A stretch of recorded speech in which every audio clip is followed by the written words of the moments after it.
Today is Yom HaShoah in Israel. It's a day to reflect on the Holocaust. And I wanted to release this video about some of my reflections that relate, strangely enough, to data and AI.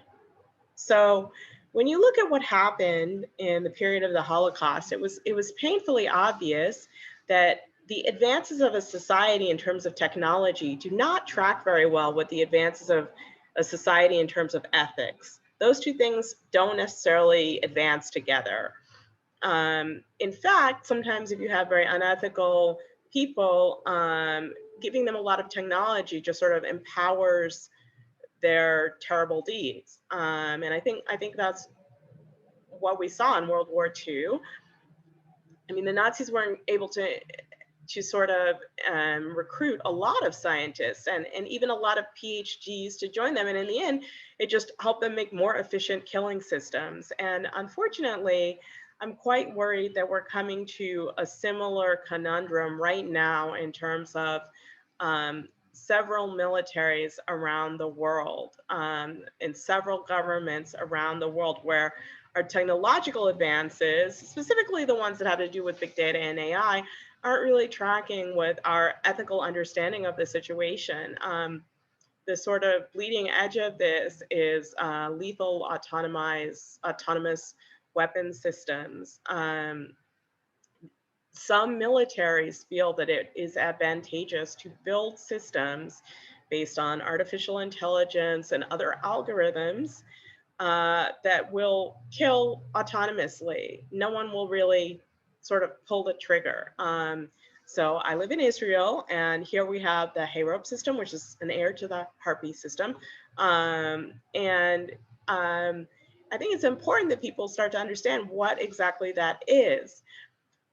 That system has machines that are basically like suicide bomber drones, except there's no person, so there's no suicide. It's sort of like an artificial intelligence suicide bomber drone.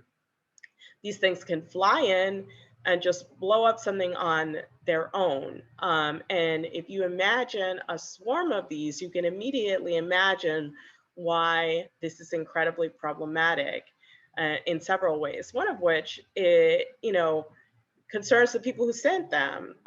It's a danger to everyone, not just the receiving end. It's a danger to the people who send them because these things, depending on how well the system is built, can be hacked. Now, you could say that about anything in the military.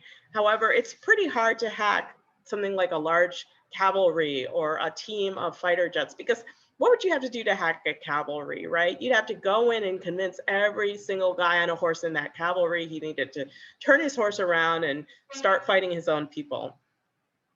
But it's actually probably easier to hack a bunch of drones if they're all running very similar programs. Now, the specificities of these programs will differ depending on which one you're talking about. There are systems like this in the US, in Israel, in China, I believe a couple other countries, and I have not seen the code on any of these systems. I have gone to an organization, which I won't name, that was getting a lot of money from the military. And that is when I started to pick up a lot of this, getting a lot of money from the US military, actually. So when I was in the States. I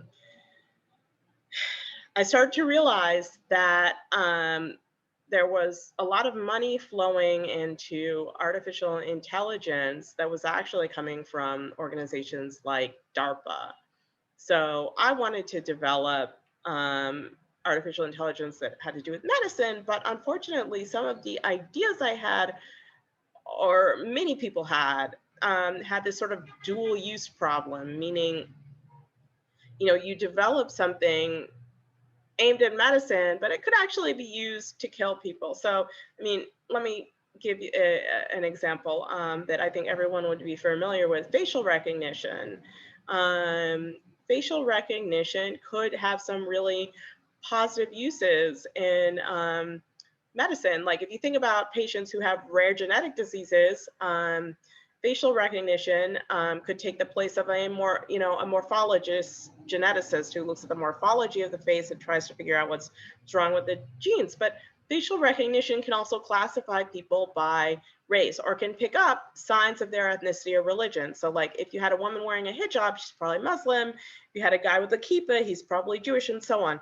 So what's the problem with that? Well, what if you mount that technology onto exploding drones, right? Then you can target all the women in hijabs, or you could target all the men wearing kippah, or you can target all the people like me with dark skin. So that's kind of scary, right? And we're at a point where we're going to be able to do that in terms of our technology, but our ethics haven't really caught up. And the military wants to develop that technology. And I'm not sure it's a good idea to develop it when we're here technologically and we're like here ethically. So I think, among many other things, we should remember what happened uh, in the Shoah and in World War II, and remember that that was a technologically advanced society, and we shouldn't be so arrogant to think that something like this could not happen again.